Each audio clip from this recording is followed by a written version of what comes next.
Okay, let's stop the film there. That was one of those trips that simply didn't work. For me, it was an utter failure. In fact, it was a terrible day. I fell over 3 times. I was completely soaked. I didn't bring any Wellington boots. I forgot my Wellington boots, so my feet were just drenched all day. And it was very busy. There were lots of people there, and people kept standing in front of my camera, ruining my shot. So I give up. I went home. I was soaking. I was a bit sore, and I decided to quit. And that got me thinking about failure and my reaction to failure.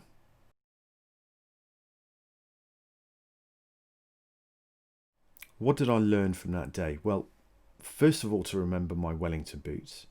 Secondly, to take a little bit extra care when clambering around some rocks, particularly when you're on your own.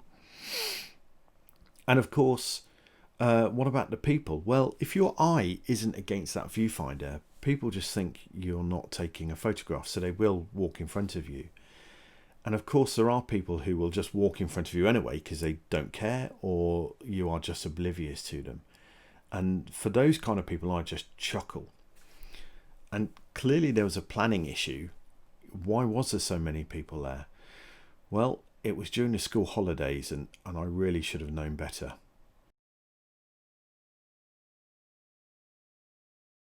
Failure is a great teacher, and I guarantee that you will learn more about photography and yourself through your failures than any success you may have had. And there's always room for improvement. I haven't yet met that one photographer who claims to know it all. And failure is inevitable, right? I mean, let's be honest with yourself. I think we've all failed at least once in our life. And if we're being really honest, I think most of us have failed more than once in our life. I know I certainly have. But what counts is what you do with that failure, what you learn from it, and how you move forward. I'm terrible at failing. I get really cheesed off on myself. I hate failing. I mean, who actually enjoys it? But it is so important, and I understand the value in that. Yet being so self-critical means that I will analyse those failures, and I will try and ensure that I don't make those same mistakes again. Only this week I planned a sunrise and sunset shoot at the same location. So I planned it. I checked the weather every day that week, right up until the night before, and I checked it even in the morning when I got up ready to travel to that location. However, when I got there, it just didn't go as planned. I think my expectations were just way too high, and the weather did not perform as predicted. Good morning, it's 10 to 6, and I was hoping to do a bit of sunrise photography today with this tree, my favourite tree, which is over my shoulder. But I think the weather report has lied a little bit, because it was supposed to be a good sunrise this morning with only a few clouds. I don't think it's going to happen. Let's just wait and see. You never know, it might surprise me yet. Is that better? No, there's no light. There is no light. There is light, Stuart. Let there be light. I love this tree. It's almost a perfect subject for photography. I've shot it many times and I've had some amazing results. However, on this occasion, it simply didn't work. Why? The main reason was my expectations and the weather. Now, there's nothing I could do about the weather, but there is something I could do about my expectations and the self-induced pressure that comes with that. It's easy to say, but you have to remove all expectations from that shoot. And more importantly, this is a bit of a cliche, but it works. You have to give yourself permission to fail. It really will set your creativity free. What happens when you've got those high expectations is you go into that situation and you get on that location and you have locked yourself in.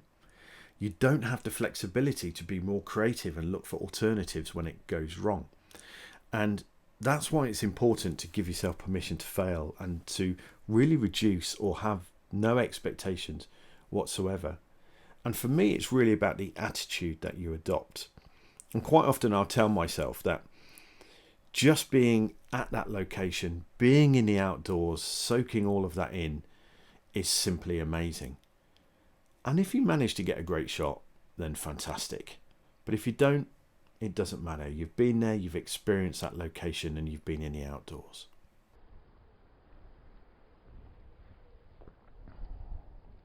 This is what it's about really, isn't it? If I get a decent image, then brilliant, but if not, it doesn't matter. I've got up early, come out to a lovely place like this. There's something magical about that. I do love it. The important thing to take away from this is not to give up. Learn from those mistakes. Embrace the fact that no matter how much you plan, things can and will go wrong. It may be your fault, it may be your equipment, it may be the weather, but if something can go wrong, it will. What's important is that you bounce back, you learn from it, you drive yourself forward and strive to get those amazing images. And let's face it, how can you taste sweet success if you haven't felt the bite of failure?